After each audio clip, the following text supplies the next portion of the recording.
Apakah Putin akan membawa Rusia menjadi Soviet baru dengan mengambil seluruh negara pecahan Soviet? Sebelum melanjutkan jawaban tersebut, sangat disarankan sahabat mensubscribe channel Bosman Official satu lagi untuk memahami sejarah Soviet berdiri dan bubarnya Soviet karena akan dijelaskan detail di sana. Baik, kita kembali ke akar pertanyaan. Apakah Putin akan membawa Rusia menjadi Soviet baru? Jawabannya, kita ilustrasikan pemahaman apa isi kepala Putin terlebih dahulu dari jalan sejarah selama 22 tahun dia memimpin Rusia, juga menjelaskan perjalanan karirnya sebelum menjadi orang nomor satu di Rusia. Kita awali dengan mundur sedikit sebelum terpilihnya Putin menjadi orang nomor satu di Rusia. Pada 26 Maret 1997, Presiden Boris Yeltsin melantik Putin menjadi Ketua Deputi Staf Presidensial, sebuah jabatan yang ia pegang sampai Mei 1998, dan Kepala Direktorat Kendali Utama Departemen Manajemen Properti Presidensial sampai Juni 98. Pendahulunya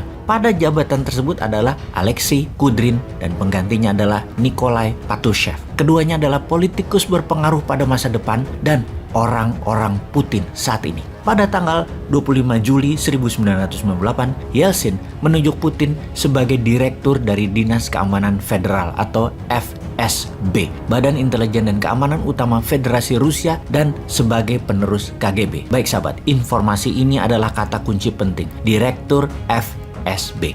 Pada 9 Agustus 1999, Vladimir Putin dilantik menjadi salah satu dari 3 deputi Perdana Menteri dan menjadi pelaksana jabatan Perdana Menteri Pemerintah Federasi Rusia oleh Presiden Yeltsin. Kita berhenti sebentar di sini karena ada yang janggal. Presiden Boris Yeltsin melantik Putin sebagai pelaksana jabatan Perdana Menteri. Ada apa dengan Yeltsin ini? Ada peristiwa apa sesungguhnya? Pada tanggal 4 September 1999, sebuah bom meledak di kota Buenos. Kemudian pada 9 September bom meledak lagi di Moskow. Putin langsung menangani peristiwa serial pemboman tersebut yang dituduhkan ke kelompok pemberontakan Chechnya. Jadi ada 2 cerita di sini kemudian.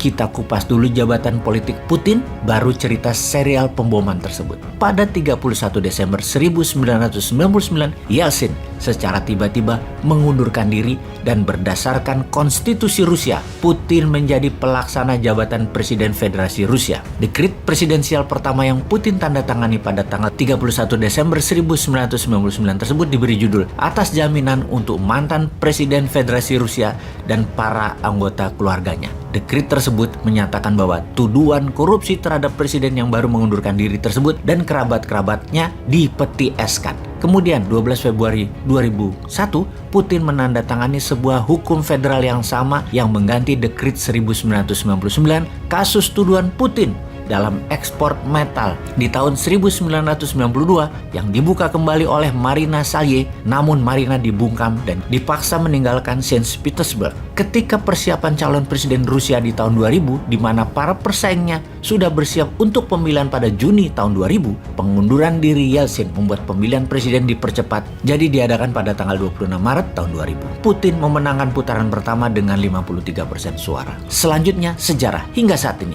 Telah 22 tahun Putin berkuasa dan dia merancang terus sampai tahun 2036. Sekarang kita menjelaskan tentang pemboman apartemen dan serial bom dari tanggal 4 sampai 16 September 1999. Tertuduhlah Ibnu Al-Khattab dan Abu Omar Al-Saif, pemimpin pemberontakan militan Chechnya yang sudah dieksekusi mati di tempat penyergapan yang dipimpin Putin. Yang menarik adalah banyak temuan bahwa alat-alat yang dipakai untuk ngebom semua barang-barang organik tentara Rusia, sehingga arah dugaan terbesar adalah yang meletakkan Dinas Keamanan FSB. Bahkan keganjilannya berikutnya adalah pejabat DPR Rusia, Duma, menyatakan akan ada bom di kota Volgodon yang ternyata beberapa hari kemudian kejadian beneran. Terlalu tepat informasinya yang dilakukan oleh orang nomor 1 Duma yang merupakan kamrat sobatnya Putin tersebut. 3 hari kemudian keluar pengumuman resmi pemerintah Rusia yang dituduhkannya militan Chechnya, pemboman tersebut, namun dibantah oleh Presiden Cechnya kala itu, Aslan Maskhadov. Ketika banyak keanehan dalam alat-alat yang ditemukan di lapangan di sekitar apartemen Ryazan pada tanggal 22 September tersebut, maka pada tanggal 23 September Putin memerintahkan membom Grozny, kota di Chechnya yang kemudian menjadikan perang kedua di Chechnya antara Rusia dengan militan Chechnya. Pengamat intelijen menyimpulkan, Putin memang menarget gerakan pemberontakan Chechnya, dicarikan alasan untuk memberangus dengan sebuah cerita bom, dan dengan strategi yang sama dia mendapat perhatian masyarakat sebagai war hero dan mendapat simpati Yeltsin, presiden Rusia kala itu.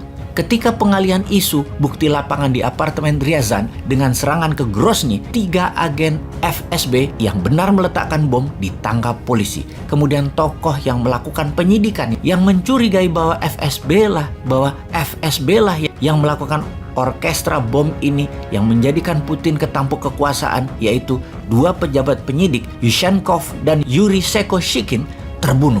Kemudian agen FSB yang membuka rahasia ini, Alexander Litvinenko, meninggal diracun di London. Singkat cerita, peristiwa pemboman berseri ini menimbulkan ketakutan di Rusia, tertuduh secara resmi oleh pemerintah Rusia adalah pemberontak Chechnya. Bagi beberapa sejarawan, yang mengatur sebenarnya adalah FSB yang membawa Putin menjadi presiden. Beberapa pengamat tidak setuju dengan informasi dan teori ini, masih melakukan penyelidikan hingga saat ini mereka itu semua. Apapun itu sahabat, Putin adalah manusia yang pandai mengambil momentum, sangat pintar, terprogram, seorang patriotis nasionalis yang saat ini negaranya dipimpinnya melawan agresi militer NATO dengan mengambil buffer country Rusia, yaitu Ukraina. Jadi kembali, apakah Rusia akan menjadi Soviet baru? Walau alam.